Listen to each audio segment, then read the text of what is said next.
Bienvenidos todos a un episodio más de Remando en Arequipe Podcast, el podcast para los innovadores corporativos, para ayudarlos a tener más éxito, a resolver esas preguntas de la mano de personas que han remado en Arequipe. Y el día de hoy tenemos un invitado muy especial que es Nicolás Solórzano de Espira, pero ¿quién mejor que Nicolás para que nos cuente quién es Nicolás?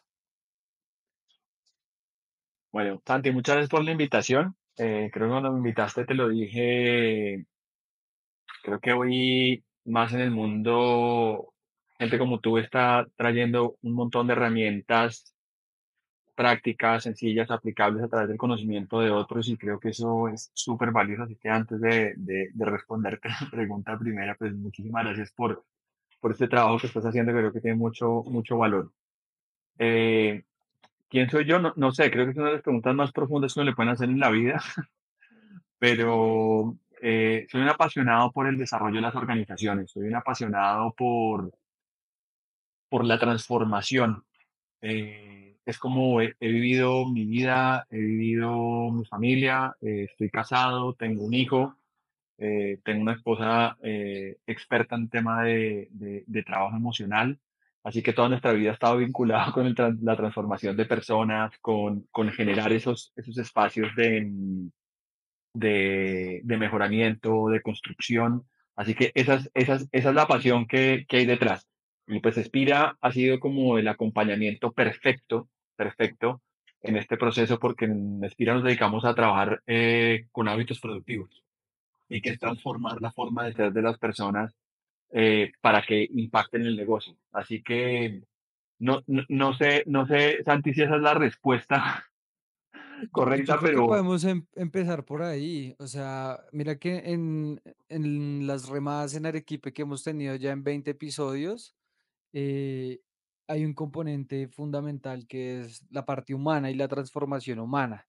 Entonces, yo creo que, y que llevemos la conversación hacia lo que te decía que quería que habláramos, que es gestión del cambio por varias razones, pero también que nos cuentes experiencias, porque creo que de aprender de la experiencia de otros y tú que estás trabajando todo el tiempo con organizaciones en esto, pues nos puede agregar mucho valor. Entonces, si quieres, empecemos desde qué es eso de transformación humana. O sea, empecemos desde lo macro. bueno. Súper linda pregunta. Y yo sé que vamos a terminar en gestión del cambio, pero va a partir desde acá. Hay un trabajo que hemos hecho muy lindo y que empezamos hace casi 3 años con esto, y era entender, a raíz del proceso que vimos en la pandemia, que tuvo tantas cosas difíciles y también cosas muy lindas, de entender la diferencia entre adaptabilidad y transformación. Y de hecho, Santi, te lo digo, es la primera entrevista que cuento esto. Así que si sirve, esto es como primicia para remandar al equipo, pero no lo he contado en ningún otro espacio, así que la primera vez que lo voy a contar así es para ti. Eh, y nos empezamos a preguntar cuál es la diferencia de adaptabilidad y transformación a raíz de lo que han vivido las organizaciones y las personas en el proceso de la pandemia. Y entonces eh, me apareció a mí una imagen de la mariposa y el camaleón, ¿vale? Y esto fue entender que el camaleón es un animal que nos muestra su adaptabilidad, ¿ok? ¿Cómo se adapta el camaleón? Con sus bacterias que tiene dentro de su cuerpo para cambiar de color y que no se lo coman otros animales, ¿vale? Sin embargo, el proceso de transformación que pasa la oruguita, la lombricita, para convertirse en mariposa, es un proceso de transformación y es un proceso de crear nuevas habilidades para hacer un nuevo trabajo. Y eso nos dio toda la diferencia de entender que la adaptabilidad era importante, claro. Sin embargo, la transformación requería crear nuevas habilidades para un entorno distinto, para unas metas distintas. Y entonces empezamos a entender que la transformación es cómo creo habilidades que me impulsen a lo que yo necesito, que probablemente no sean recursos que tengo hoy. Y obviamente, y no quiero sonar eh, menospreciando la capacidad de adaptabilidad, pero pues adaptarse requiere menos trabajo que la transformación. No estoy diciendo que sea más fácil o más difícil, pero el trabajo el esfuerzo que tengo que poner es diferente. Entonces, para nosotros transformación humana es este proceso de crear nuevas habilidades para nuevos entornos. Y eso para nosotros fue muy poderoso entender después en las organizaciones, que cuando una organización se transforma, crea nuevas habilidades, por ende su gente, ¿no? Claro. Pero ese fue un cambio de entendimiento muy poderoso. Entonces, eso fue lo primero que encontramos, Santi. Mira que yo los relacionaría, ¿no? Como que adaptabilidad es como ponerse al día y transformar, es como realmente, no sé, creo que pueden estar relacionados de esa manera. Siento que todas las organizaciones tanto se tienen que adaptar como transformar y por ahí escuchaba que el que no se esté transformando se está quedando porque a la velocidad que está cambiando todo, pues quedarse quieto es como ir para atrás. Mira que esa parte Totalmente. de habilidades lo conecto mucho con innovación porque yo siempre digo, y con los invitados también en un par de episodios hemos hablado de que uno innova en función de lo que sabe, ¿sí? Y lo que sabe es pues lo que saben las personas que trabajan ahí, lo que sabe su red, que es todo lo que es capital social y relacional, donde yo tengo esas capacidades que de pronto no tengo dentro de mi organización, pero Ujú. es muy, o sea, es fundamental conectar el conocimiento, habilidades, y también está innovación desde las capacidades. Entonces, Tal ahora cual. empecemos a hacer doble clic un poco en ese proceso de generación de nuevas habilidades. ¿Cómo es el proceso? Y primera pregunta, o sea, que yo creo que yo lo criticaba mucho en una organización en la que estaba, es que nos estaban enseñando Excel.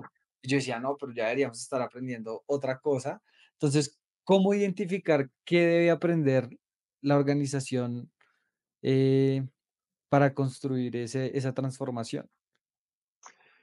Santi, la pregunta me parece divina porque nos empieza a marcar algo. Y yo voy a hacer simplemente una similitud en un principio y es con el deporte. ¿Sí? Vámonos salir a correr. ¿Sí? Un día dices, voy a empezar a correr porque hoy el running tiene un montón de gente que hace running, entonces vamos a ir a correr. ¿Sí? La crisis de los 30. Exactamente, exactamente. Entonces, uno dice, si yo quiero correr distancia X, 5 kilómetros, 20 kilómetros, lo que yo quiera correr, no importa. ¿Sí? Para lograr esa meta, yo tengo que desarrollar ciertas habilidades. Capacidad aeróbica, movilidad, fuerza, qué sé yo. ¿Qué pasa en cualquier deporte? Yo quiero empezar hoy a competir en Jiu-Jitsu. ¿En qué? Decir, ok, listo, yo quiero ser uno de los mejores en Jiu-Jitsu en este torneo específico. Vas a tener que empezar a desarrollar las habilidades. Entonces, el desarrollo de habilidades tiene que estar ligado drásticamente con el negocio o con la meta que tú tienes. Y mira, yo vivo la vida mucho eh, tratando de entender los habitantes de este planeta que llevan más tiempo que los humanos si hacen algo parecido. ¿Sí? Entonces siempre busco si los animales hacen algo similar. Y cuando tú ves a la osa enseñándole a su osito las habilidades que necesita, pues ella le enseña las habilidades para que el compadre no se muera de hambre. Que esa es la meta. ¿Cómo hago para que usted cuando yo no esté pueda cazar y no morirse de hambre? Y usted aprenda que en el verano usted come salmón y en el invierno usted duerme. Y para poder dormir en el invierno, entonces tiene que cazar muy bien. Entonces tengo que desarrollar las habilidades para que usted logre ese objetivo. Entonces lo primero de identificar, y yo no sé si vaya por ahí lo que mencionabas ahora, Santi, pero muchas organizaciones dicen, es importante que todo el mundo sepa Excel. ¿Para qué? Ah, bueno, no sé, pero eso es importante. ¿Eh? Mira, y voy a meterme más a fondo, Santi. Y yo sé que aquí podría saltar mucha gente diciendo, ¡ah! Cuidado. Hay gente que te dice, todo el mundo tiene que saber trabajar en equipo. No, yo no estoy seguro. ¿Sí? Y yo sé que estoy tocando un tema sensible que alguien dirá, pero estás tocando las habilidades más humanas. Sí, pero de pronto hay alguien que no lo necesita. De pronto hay alguien que eso no, en su trabajo no es relevante. De pronto el monje budista que está en el Himalaya meditando todos los días y lo único que quiere es elevarse espiritualmente, pues el viejo no necesita que lo desarrollen desde ahí. O tengo el experto en mi organización, que es un tipo que trabaja técnicamente y trabaja solo, y yo ya sé que él no es capaz de hacer eso, pues listo, no lo voy a presionar para que haga más trabajo distinto a ese. Entonces está en función en la meta que yo tengo y en lo que quiero para mi organización, para mí como vida. Entonces, esa primera pregunta, Santi, me parece espectacular, es que tenemos que ligarlo con el negocio, no con el deseo de alguien de lo que yo quisiera vivir, que eso nos pasa mucho en las empresas. Ok, Yo te lo digo, lo vivimos hoy con muchas empresas y ojalá esto lo oigan los emprendedores o los líderes que nos están oyendo. Alguien dice, tenemos que aprender design thinking y metodologías ágiles. ¿Por qué? No, no sé pues que esto está en tendencia. Entonces vamos a transformar toda la organización para que sea agile thinking. ¿Pero para qué? No, no sé qué está en tendencia. ¿Ok? No tiene ningún objetivo de negocio detrás. No. ok. Eso es como empezar a entrenarse para correr una maratón queriendo ser chef. Sí, claro. Mira que ush, me parece muy interesante porque sí creo que muchas organizaciones, y he caído también en eso de estar como tratando de llevar el afuera hacia el adentro, pero de manera no estructurada, alineado a los objetivos. Entonces terminábamos haciendo muchas cosas y la reflexión que me genera y es que cuando tú empiezas a aprender algo, estás dejando de aprender otra cosa que probablemente es la que sí te va a servir en ese proceso de transformación de la organización.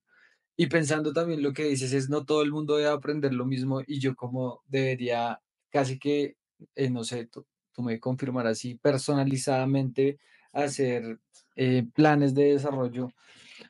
Que hay ahí otra pregunta que me surge y es eso, como alineado con ese objetivo, pues hay muchas maneras de resolver un objetivo, ¿sí? ¿De Em, acuerdo? entonces hay muchos caminos de aprendizaje que yo podría tener para llegar allá. Ok. ¿Cómo se deciden esos caminos? Cuéntanos cómo es un proceso normal con una organización. Digamos, yo llego donde Nico, Nico, tengo este problema o quiero transformarme, ni siquiera sé cuál es mi problema, pero quiero transformar. Mira, Santi, lo que nosotros hacemos un poquito en Espira, y es la mirada nuestra, voy a volver a repetirlo, la primera parte. Nosotros siempre le contamos al cliente, ok, tú quieres transformación y tal. ¿Cuál es el rollo de negocio que tienes? ¿Cuál es tu dolor ahora? Y esa pregunta es maravillosa porque cuando nuestros clientes nos logran decir, ah, no, mira, lo que pasa es que tengo una baja en la productividad. Listo, empecemos a explorar. ¿Y dónde tiene la baja en productividad? Ah, en estas áreas. Ah, ok, súper. ¿Y qué acciones has tomado? Ah, hemos hecho esto. Ah, perfecto. Ok. Y voy a entrar en una pregunta que hacía. ¿Tienes planes de desarrollo con tu gente? Sí, tenemos unas competencias organizacionales que le desarrollamos a todo el mundo. Yo lo sé exactamente, pero cuando me dicen eso, yo empiezo a sentir como un vacío acá de angustia. ¿Sí? Porque hoy lo que vivimos, y esto no nos lo inventamos nosotros en Espira, hoy lo que vivimos es un nivel de hiperpersonalización en el desarrollo de la gente. Y lo vivimos es porque sabemos que es más eficiente y necesario. Ok, Entonces uno dice, a todos los de comercial, enséñeles el protocolo de ventas para que salgan a vender. Como si eso fuera una regla de oro para que todo el mundo pueda vender.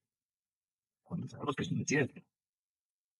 Y mira, tan cierto es que yo te lo digo a ti, te da risa. Como que dices, "Sí, claro, eso no va por ahí. Enséñeles venta consultiva que esos salen a vender. Nunca ha pasado así. Tenemos estilos diferentes, formas de pensar diferentes, habilidades distintas. Y cuando tú lo vas y lo ves en el campo, antes es maravilloso, porque tú ves tipos que no tienen capacidad empática y relacional, pero son unos técnicos maravillosos, y cuando se apalancan en eso que tienen maravilloso, son unos cracks. Y viceversa, el tipo que es empático, entrador, relacional, pero no tiene ni idea de la técnica, y cómo desde ahí vende. Entonces tú dices, yo tengo que potenciar a este compadre para que con su habilidad la rompa. Siempre pongo el ejemplo, independiente si uno le gusta o no, pero siempre pongo el ejemplo de Messi, ¿no? que a Messi lo criticaban porque no hablaba bien en público. Ya, bueno, tampoco nadie lo está contratando como speaker, así que creo que no es tan grave que el hombre no tenga habilidades sociales, porque nadie le está pidiendo eh, que sea un speaker, le están pidiendo que haga goles. Y de eso ha hecho muchos, ¿no?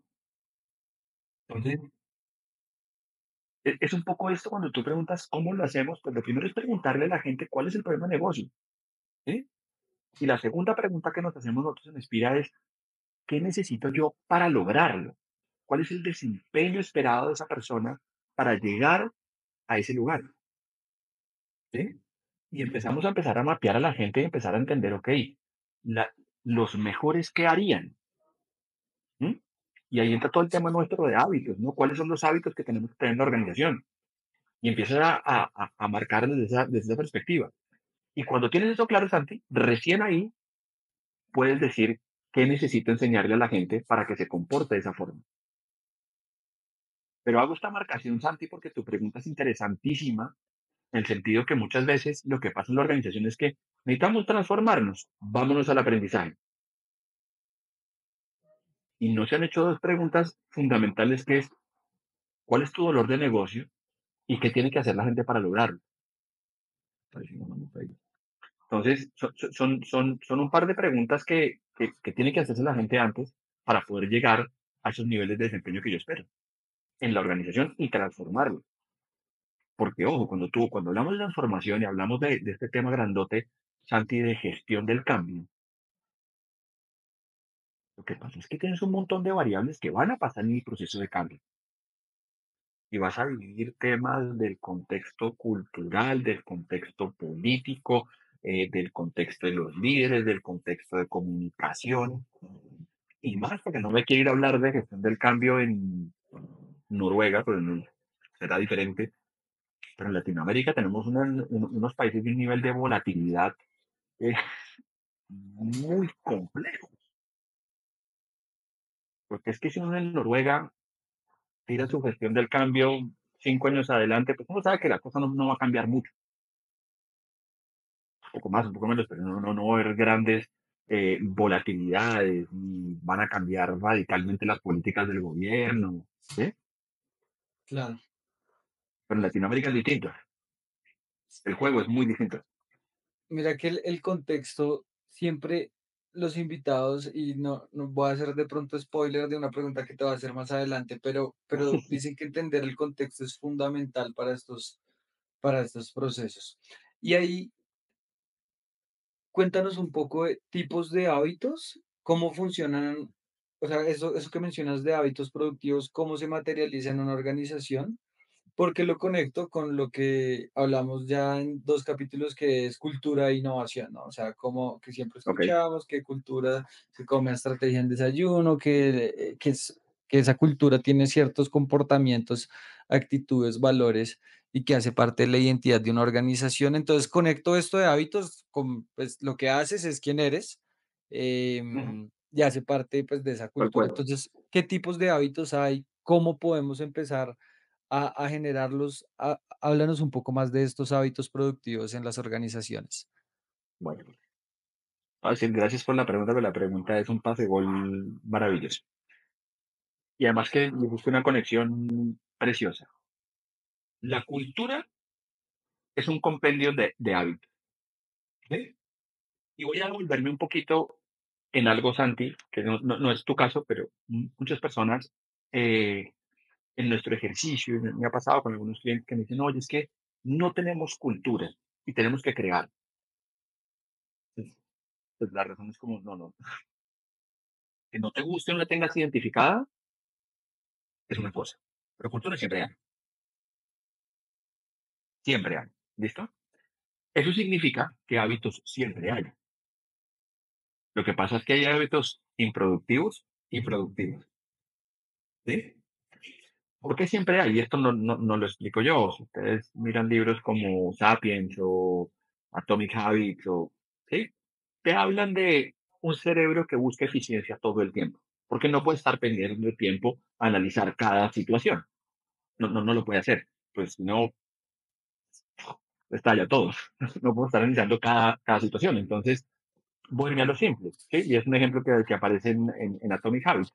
Estoy estresado, prendo un videojuego, mi cerebro dice, ok, cuando estemos estresados, usamos el videojuego. Y el cerebro dice a sí mismo, ok, esta ya está, check. Ya el estrés se resuelve a través del videojuego. That's it. No voy a pensármela más.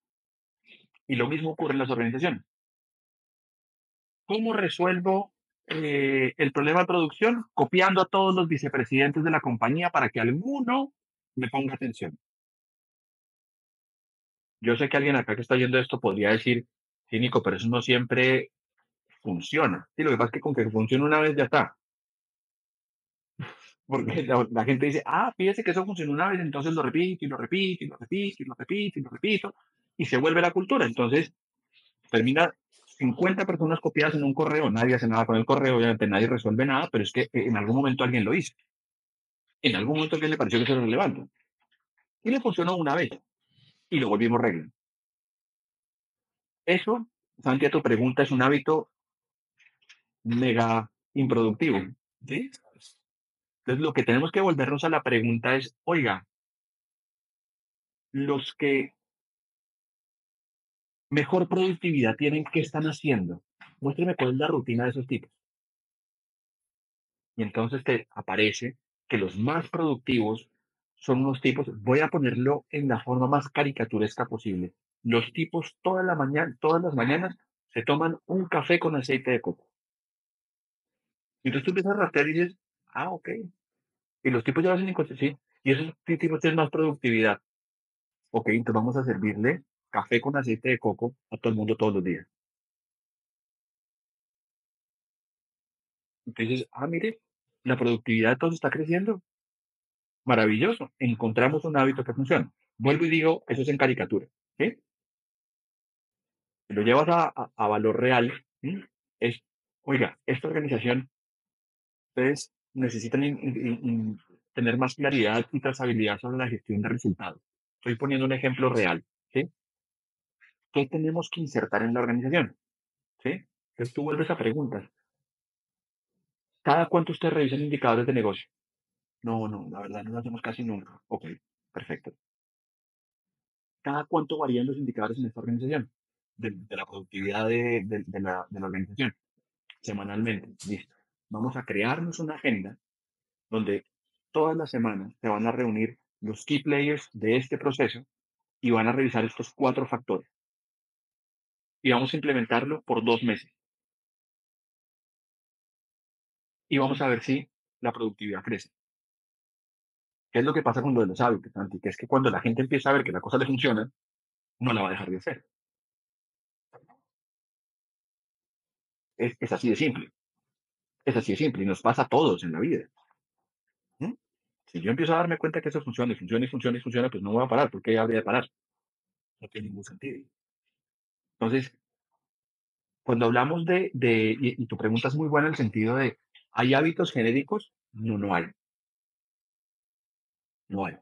¿Sí? Aquí algún médico podría decirme, bueno, Nico, sí, el hábito de la buena alimentación es para todo el mundo. Y coincido plenamente, el hábito del deporte es bueno para todo el mundo. Pero cuando estás en la personalización de una organización, tienes que ver muy bien lo que ya les conté. Mirar muy bien cuál es ese objetivo de negocio y qué tiene que hacer la gente para lograrlo. Y en ese que tiene que hacer la gente para lograrlo es donde insertamos el hábito. Ahora, solo quiero desmitificar algo porque me haces un pase gol también para esto, Santi, y es que los hábitos se crean con la repetición. Ahora, después viene el cuento que le dicen a uno, eh, en 21 días se crea un hábito. Pues te da risa, algo que te da risa, porque es que uno cuando ya lo oye dice, 21 días. Porque si fuera así de simple, pues uno le dice al comercial, venga, usted, por los próximos 21 días, usted va a hacer este modelo comercial 21 días. Yo voy a garantizar, le voy a poner un policía porque usted durante 21 días lo haga. Si eso fuera cierto, al día 22 ya no hay nada más que hacer. Terminamos. Chao. Y tú sabes, Santi, que eso no es cierto. Por supuesto.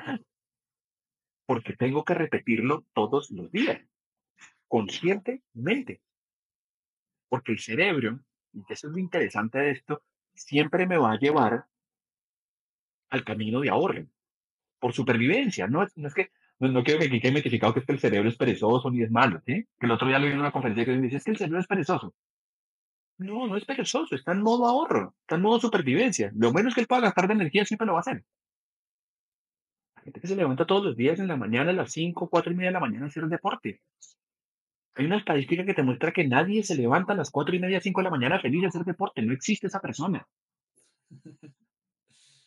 No existe ese ser humano. Pero sabe que lo tiene que hacer. Punto. Y crea el hábito a través de él. Independiente de cómo me sienta o yo me paro y lo hago. Y es lo mismo que tenemos que llevar las organizaciones. Independiente que yo esté de buen ánimo o no, pues igual tengo que hacerlo. Porque son los hábitos que tengo que insertar.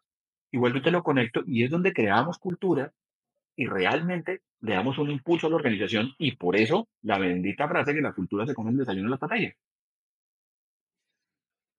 Así es, así es. De hecho, es como un matrimonio entre, o sea, una organización con una cultura ganadora, pues siempre bueno, no siempre, pero va a tener más probabilidad de lograr esa estrategia que se plantea.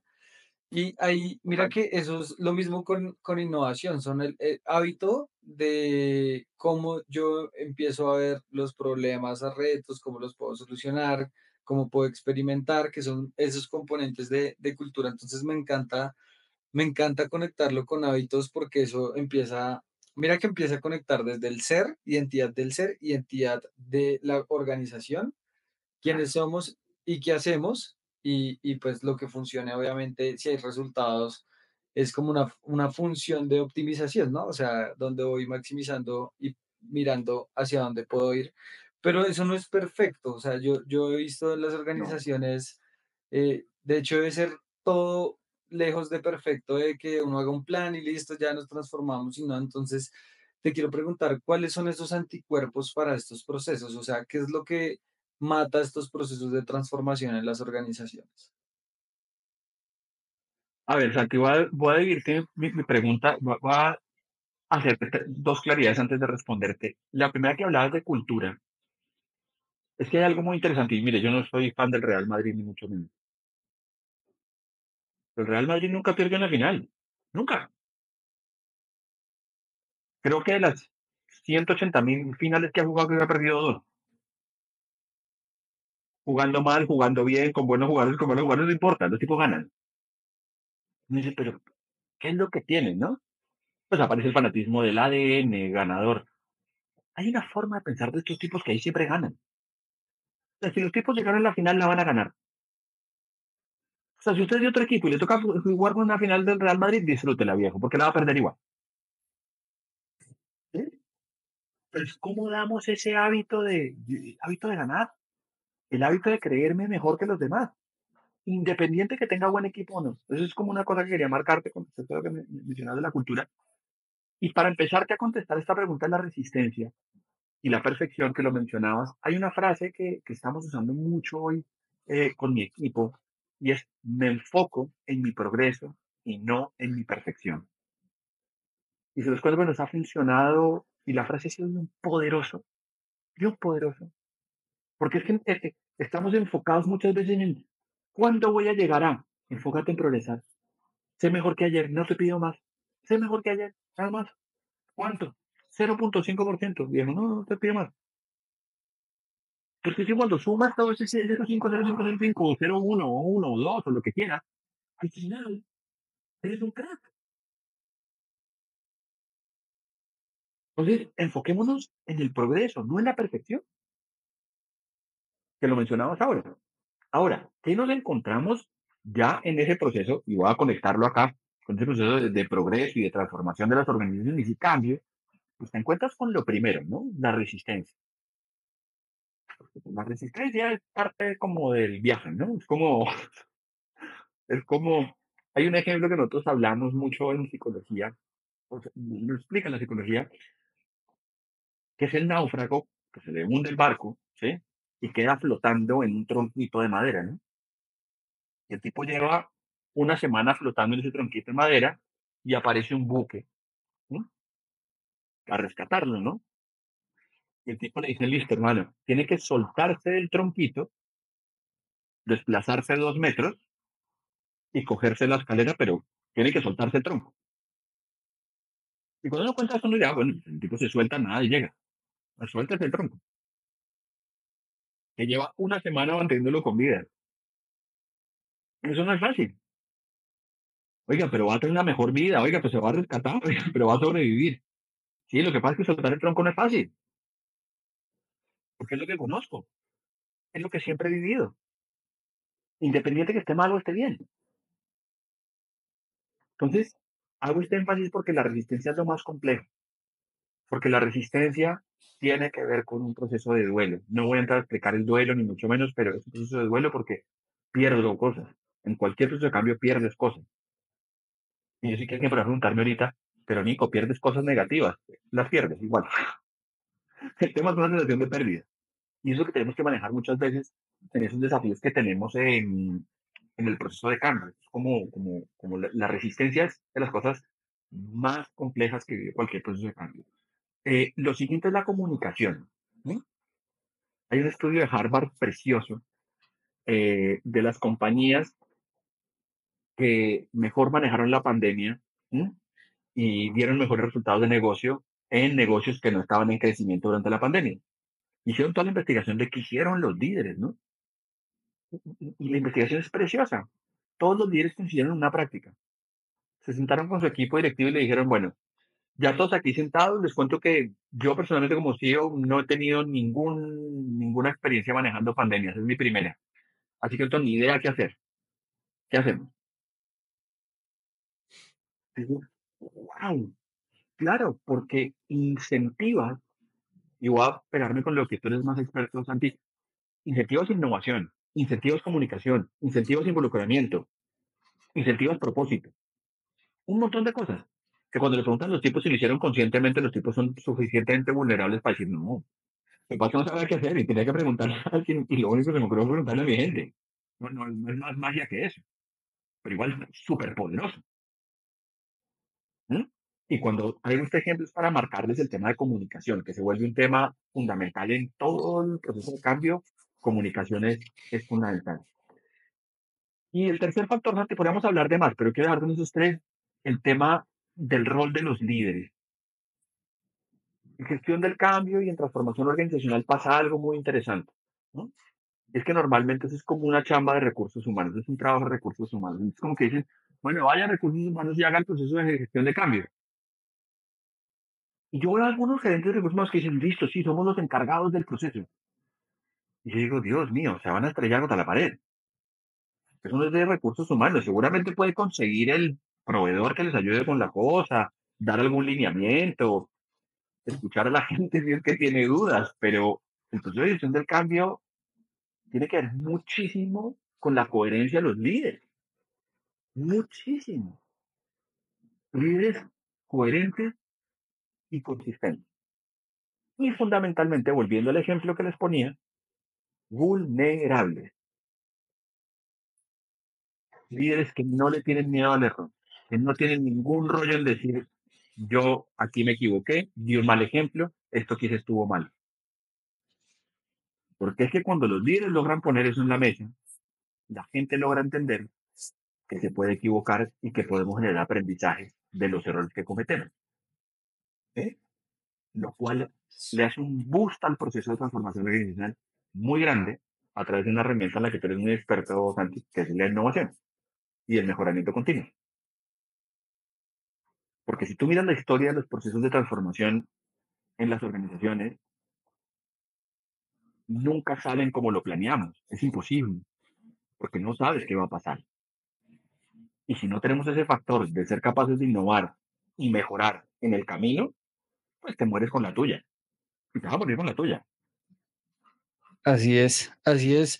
De hecho, mira que tuvimos un episodio específicamente de liderazgo donde hablamos mucho de vulnerabilidad y eso que dices es muy poderoso porque primero permite la construcción del conocimiento colectivo. Segundo, si el, pues, si el gerente general ya supiera todo lo que vamos a hacer, pues lo haríamos, ¿no? O sea, si ya sabemos Obvio. exactamente qué producto tenemos que lanzar, pues lo estaríamos haciendo, pero no lo sabemos.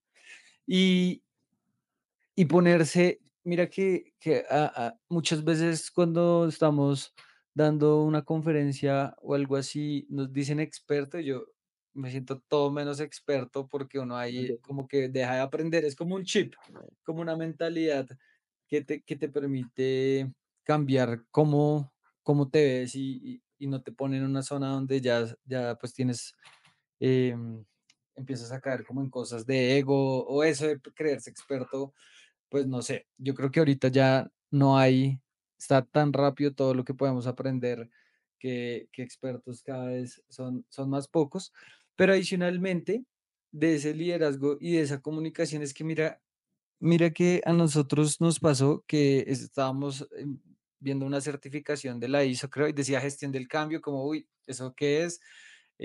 Recursos humanos, así tal cual.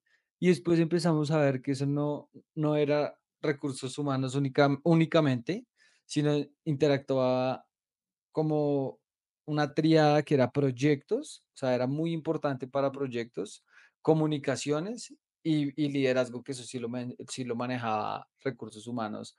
Porque Ujú, imagínate, Nico, yo estoy en tu equipo y, y te digo, Nico, tengo una idea y tú me dices, no, siempre lo hemos hecho así. Entonces, a eso ahí automáticamente mata el flujo de correcto. conocimiento y de experimentación. Y la diferencia de un buen líder y su capacidad de innovación con uno que no es, o sea, te voy a contar, yo pensaba que eso del liderazgo era de hippies, te lo juro, así lo pensaba antes. Yo soy Claro. ingeniero civil, yo me formé en una obra y después llega una organización y nos empiezan a dar cosas de liderazgo y, y yo empiezo a aplicar eso con un equipo y los resultados son otro nivel, ¿sí? O sea, Claro. es completamente la diferencia y creo que en ese proceso que tú también lo mencionabas de comunicación, que ya te voy a preguntar algo que me surge la duda cuando estaba montando eso en el sistema de innovación, es comunicar, lo que tú decías, el para qué, como objetivos de negocio, hacia dónde vamos, pero también comunicar las cosas que no salen bien, ¿sí? Que es, pues yo en ninguna organización celebran el error, o sea, pero sí hay unos entornos seguros de Ujú, experimentación donde se puede comunicar también eso. Y te quiero preguntar, porque mira que nosotros, cuando yo estaba montando la parte, o sea, yo estaba montando el proceso de innovación alineado del proceso de gestión de cambio y alineado del proceso ujú, de la PMO. O sea, ya estábamos haciendo un modelo donde ujú, entraban diferentes actores en diferentes momentos.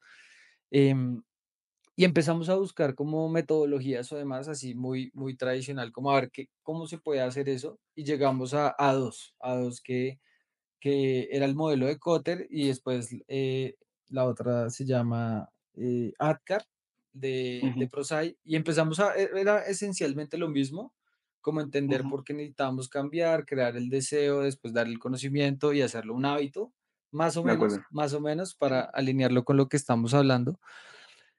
Y ese proceso, pues, nos ayudó mucho a estructurar que esto pudiera ser, materializable en una organización. Entonces, te quiero preguntar si ¿qué modelos le puedes recomendar a la gente y cómo se operativiza? O sea, yo quiero que la gente después de escucharte en este podcast pueda llegar a su organización y decir, bueno, ya sé por dónde puedo empezar a que esto se vuelva una rutina, un ritual, algo cultural, o dónde puedo empezar a manejar esto porque es que es un elefante gigante y yo cómo voy a empezar a moverlos. Entonces, ¿cómo lo ves? ¿Cómo podría una persona que nos escucha y nos ve llevarse una herramienta para, bueno, así podría gestionar el cambio en la organización? A ver, Santi, el tema es que hoy, y tú lo acabas de mencionar perfectamente, hoy cuando tú revisas modelos de cambio, tienes varios. Tienes Apgar, tienes Kotter, tienes ProSci, tienes Lewin, es un montón. ¿Sí? Que es cierto, todos confluyen casi en lo mismo. Yo voy a repetir un poco lo que tú estás contando, porque la verdad creo que la tienes bastante clara por lo que viviste. Si la gente no entiende para qué hay que cambiar, difícilmente lo vas a mover. Pero Mira, yo solo voy a dar una opinión, porque no estoy diciendo que eso sea la verdad. El modelo que yo más conozco y que aparentemente más organizaciones usan es el de Kotlin, ¿sí?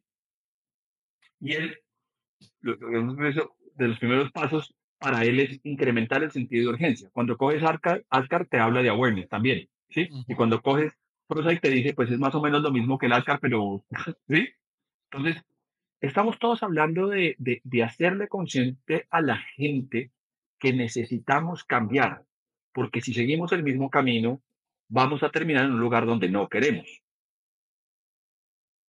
Y cuando me preguntas que se lleve la gente, pues hagan un trabajo tremendo de mostrarle a la gente que si siguen por ahí, la organización no es viable, o los resultados que queremos no son viables. Necesitamos cambiar muchas cosas. Hay un ejemplo para mí maravilloso, y que lo pueden encontrar en la revista de Harvard, que es el caso de Home Depot, eh, y siempre lo mencionan en muchas conferencias porque la verdad es bien bonito, porque se traen al segundo de Jack Welch, un tipo se llama Robert Nardelli, se lo traen para Home Depot, ¿sí? Cuando Home Depot vendía 500.000 millones de dólares, ¿sí? El tipo es una frase fantástica. Dice, primero, mire, yo venía a vender turbinas de aviones y motores gigantescos, ahora estoy vendiendo enchufes de $1, ¿sí? O sea, como que me cambian de negocio.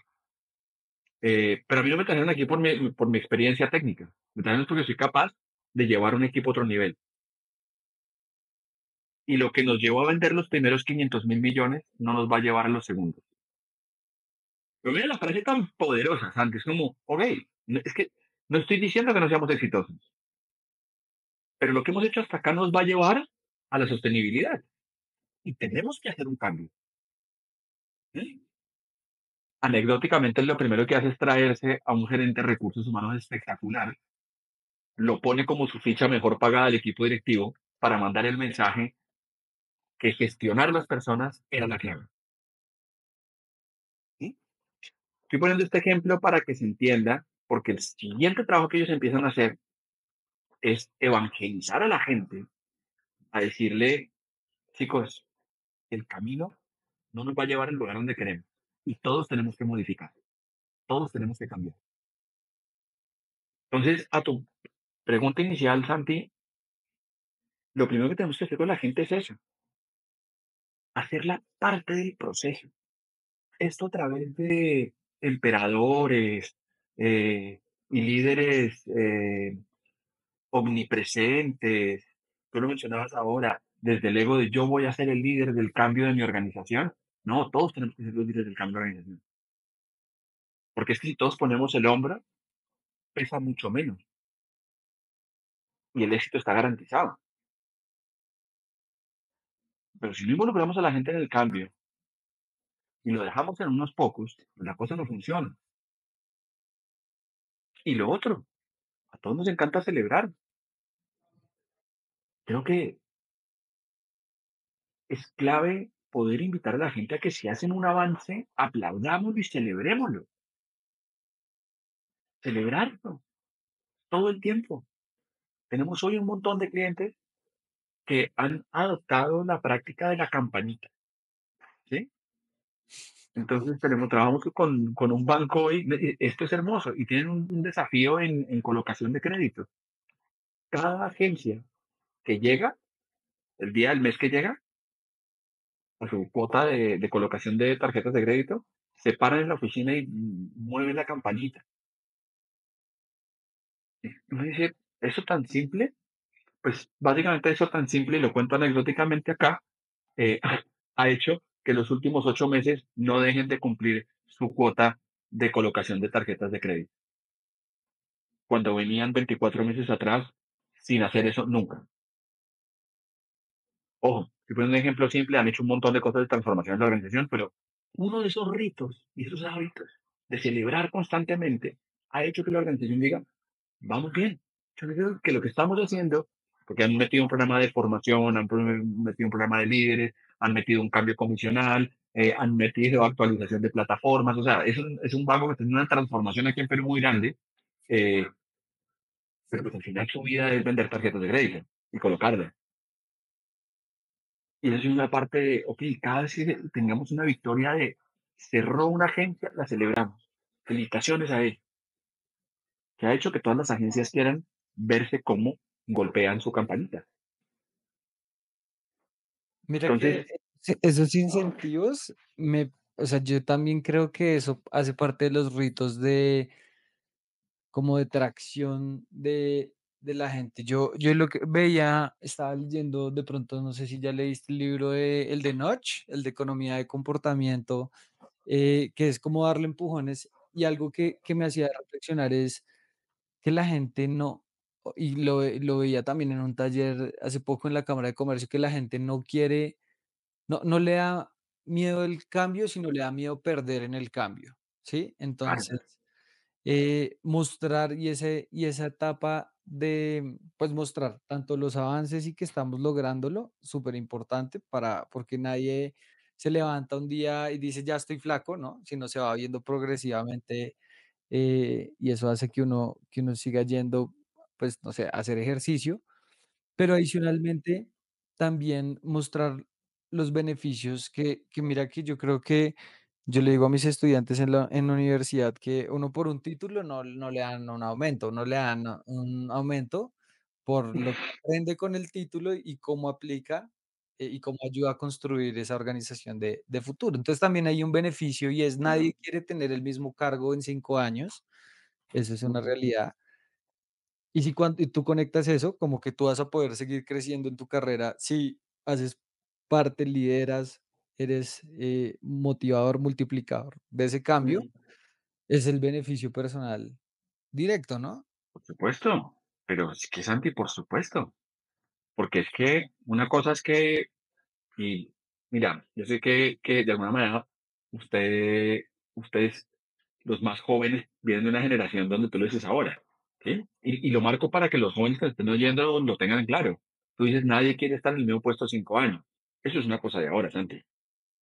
Nuestros abuelos duraban 25 años en el mismo puesto y trabajaban 40 años en la misma empresa. De pronto hice una generalización indebida. No, no, no, pero no, es que es increíble porque es que eso es gestión del cambio. Es que te lo traigo es porque es maravilloso lo que mencionas, porque claro, hoy en el mundo que nos movemos, donde tenemos claramente mucha más porción, vamos a decirlo, millennial y centennial, pues 5 años es mucho para un mismo puesto. Y Santi, tú que trabajas con estudiantes de universidad, eres profe, cada vez es más heavy, es como, tú dices 5 años y el otro dice, yo me aguanto 2, yo quiero ser gerente mañana. Y es como, sí, pues eso no va a pasar, viejo. Y yo creo que eso ha generado que haya tantas startups, ¿no? Como un montón de chicos diciendo, yo no me voy a aguantar un jefe. Yo me la hago solo porque si a mí no me van a cambiar de puesto cada 6 meses, yo me la hago solo. ¿Mm? En últimas, al final no tengo que me rijan. ¿Sí? Pero volviéndolo a lo que mencionas, Santi, claramente es parte de lo que tenemos que administrar hoy. Porque tú me hablabas, voy a volverme a la pregunta un poco que me decías de qué hacer. Las organizaciones hoy tenemos que mapear, y mire, yo lo pongo para algunas organizaciones el limón en la herida. Y es, tenemos mapeo generacional. A mí me encanta porque hay gente que me dice, ¿qué es un mapeo generacional? ¿Tienes el porcentaje de gente de generacional que tienes en tu empresa?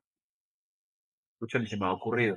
Bueno, devuélvete para ver cómo vas a gestionar el cambio mirando eso. Porque es que no es lo mismo. Por eso me encantó que lo dijeras, Andy, porque es que yo digo, tratamos de manejar gestión del cambio como si fuera todo el mundo igual.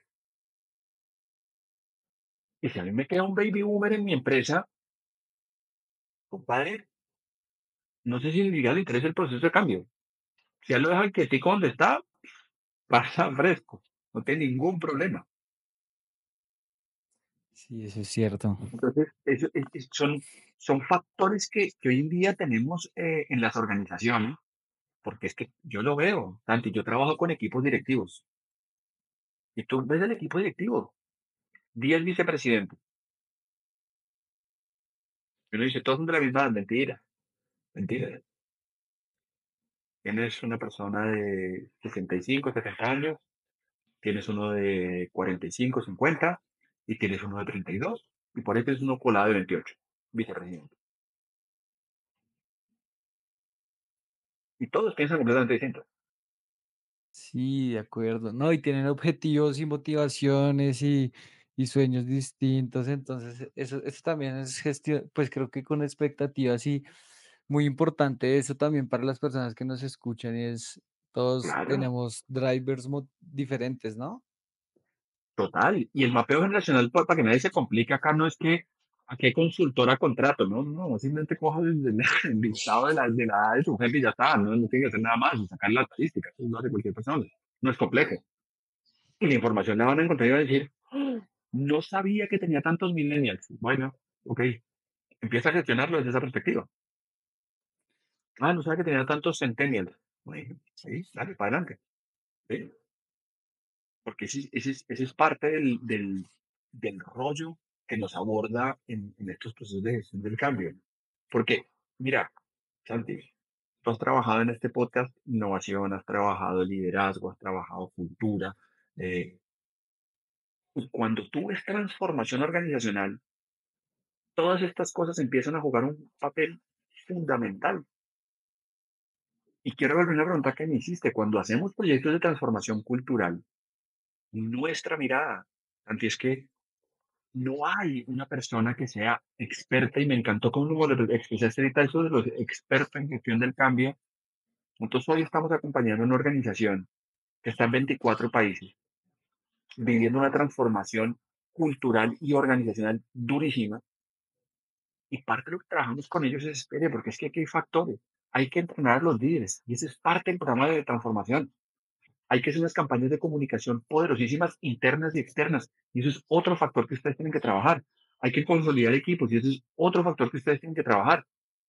Hay que redefinir la estrategia de la organización y eso es otro factor que tienen que trabajar.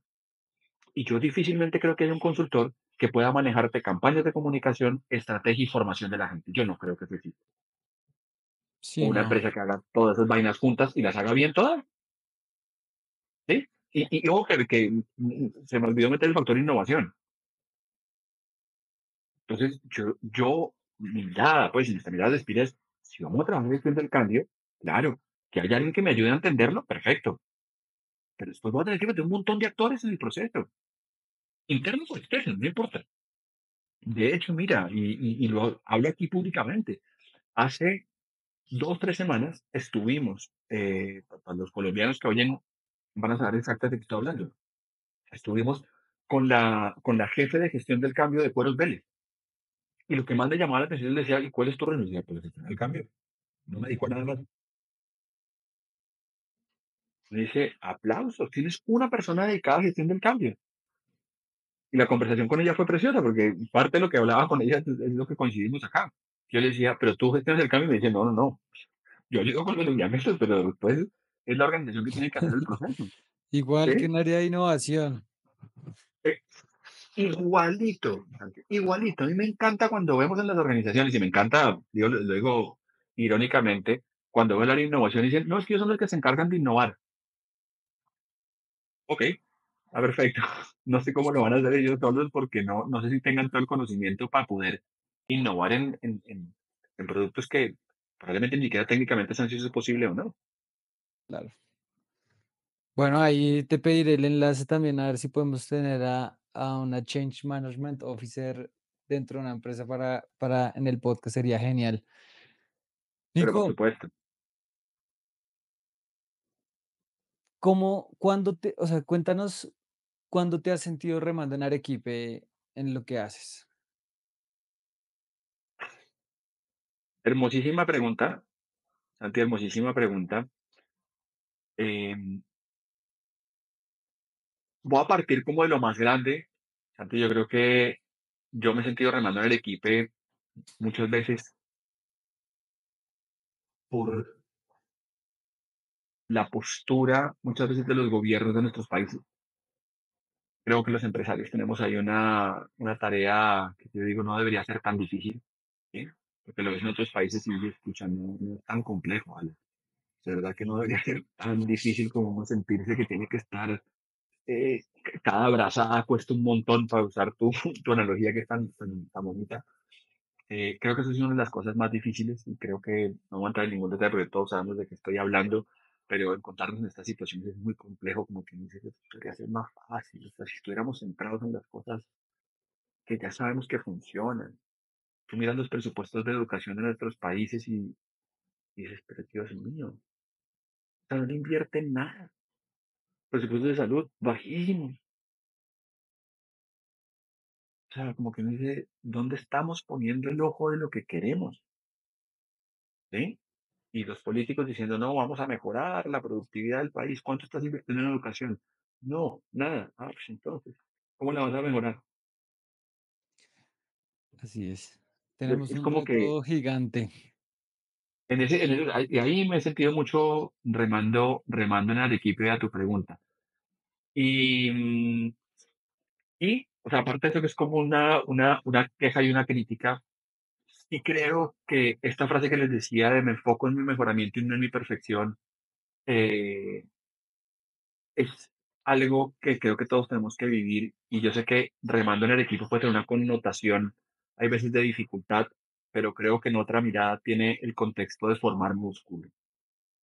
Entonces, ser, ser líder de una operación de una empresa como Spira, el tamaño que es, pues realmente se siente remando en el equipo constantemente, porque hay que salir a buscar los clientes, a performar bien, eh, a que tengas recompra, a que tengas visibilidad, y eso te forma músculo. Entonces, remar en el equipo puede tener un contexto negativo en muchas cosas, pero que también tiene un contexto muy positivo porque te forma músculo y yo espero que en el tiempo, Santi, ese remar en el equipo se vuelva un remar en helio cada vez, ¿no? Y Eso digo es, helio como algo que no pesa porque el músculo lo desarrolla, y sigo para adelante a pesar de que sea difícil o sea pesado. No sé si ese te es el respondí la pregunta, objetivo, pero Nico. Tal cual. Muy excelente respuesta porque es precisamente un homenaje a, no sé si has leído el ensayo de Elogio a la dificultad de Stanislao Zuleta y es, no es fácil, no es para todo el mundo, pero cuando lo haces y empiezas a que se vuelva más, que Arequipe se va volviendo menos viscoso, menos viscoelástico y empiezas a sumar más gente en ese barco que te ayudan a remar, pues eso realmente es algo que nos fascina. Nico, un libro que toda persona que está en un proceso de transformación o gestión del cambio debería leer. uf, solo uno. Uno, el que Mira, más recomiendes. se me vino a la cabeza, pero pucha, si alguno tiene más dudas, yo me encanta leer, la verdad, yo vi libros preciosísimos que me han cambiado a mí muchísimo y que creo que sirven, pero hay un libro que me gusta mucho eh,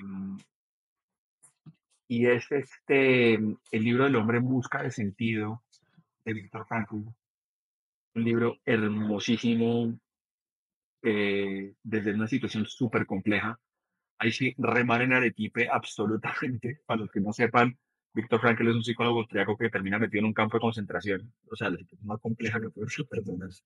El libro se llama El hombre en busca de sentido. Y es un libro que cuenta unas historias maravillosas. Yo sé, Santi, que aquí voy a hacer un bonus track, pero creo que Siddhartha de Hermann Hesse, premio Nobel, es un libro también de transformación muy bonito, desde lo más personal, ¿sí? Porque después de libros organizacionales de gestión de cambio van a encontrar un montón y hay literatura bonita, pero así como que lo inspire a uno y que uno diga, pucha, puedo hacer algo distinto en mi vida y puedo, como te dices ahorita, liderar yo el cambio y puedo ser yo el agente de cambio dentro de mi organización. Creo que estos dos libros personalmente a mí me han abierto la mente a entender el cambio, la transformación y ser mejor. Nico, gracias por contribuir a la lista de lectura. Acá estamos haciendo una lista de lectura super power con todos los invitados. Chévere que las recomendaciones no sean del típico libro pues, que encontramos, sino algo más allá, que sean lo mismo. Cuando leo un libro estoy dejando de leer otro, entonces tener esa, esas recomendaciones nos ayudan un montón. Nico, y una frase final que le quieras dar a toda la gente que escuche este podcast que está remando en Arequipe. Santi, yo les voy a decir lo que, y te lo iba a decir ahorita y dije, ya se me pasó, pero me devolviste a eso. Yo creo que uno de los factores más importantes que tenemos que tener las personas hoy en día es confianza y fe. Creo que la fe es una cosa poderosísima y esto que no quiero que se entienda con nada religioso, no tiene nada que ver con religión. Entonces, yo estoy diciendo, este tipo está hablando de, no está hablando de ninguna religión, está hablando de la fe, que es creer en que las cosas se pueden lograr. ¿Sí? Y creo que la fe es importantísima. Y hay una frase que a mí me ha transformado, Santi, y que quiero dejarlos como con eso, aparte de la fe, eh, es que es una frase que se me fue el nombre de, pero la van a encontrar si la escriben. La magia que estamos buscando está en el trabajo que estamos evitando hacer. La magia que estamos buscando está en el trabajo que estamos evitando hacer. Sí, tremendo. Bueno, ahí lo tienen, un capítulo más de Remando en Arequipe Podcast. Nico, darte las gracias por tu generosidad, por tan tremenda conversación. Yo soy el más feliz de poder conversar con gente tan interesante de la que puedo aprender tanto y ser la cara o la representación para tantas personas que tienen muchas preguntas. Recuerden todos los que escuchen este episodio, si les gustó y si aprendieron algo, vayan, busquen a Nico, ¿cómo te encuentran las personas que nos escuchan? Mira, me pueden encontrar en Instagram, donde estamos transmitiendo ciertas pastillitas todos los días sobre un proceso también de conexión con las personas. En Instagram me encuentran como Nico Solórzano con K y en LinkedIn me encuentran como Nico Solórzano también. Está fácil, no hay más oculto detrás y ahí podemos, me escriben y yo feliz de seguir compartiendo. Y de hecho, Santi, agradecerte a ti también, porque te lo dije al principio, el trabajo que haces es maravilloso, es tremendo. Gracias por catalogarme una persona interesante. Creo que estas conversaciones son de doble vía y son aprendizaje también para una persona como yo, que te oye, que sabe lo que estás haciendo y creo que construimos conjuntamente. Y creo que eso es lo más maravilloso, por construir entre todos. Eso es, Nico. Gracias por esas palabras. Y bueno, recuerden, si les gustó este episodio, le dejan un mensaje a Nico, lo comparten también. Me gusta mucho que me envían capturas de que lo comparten con sus equipos y que recomiendan el podcast.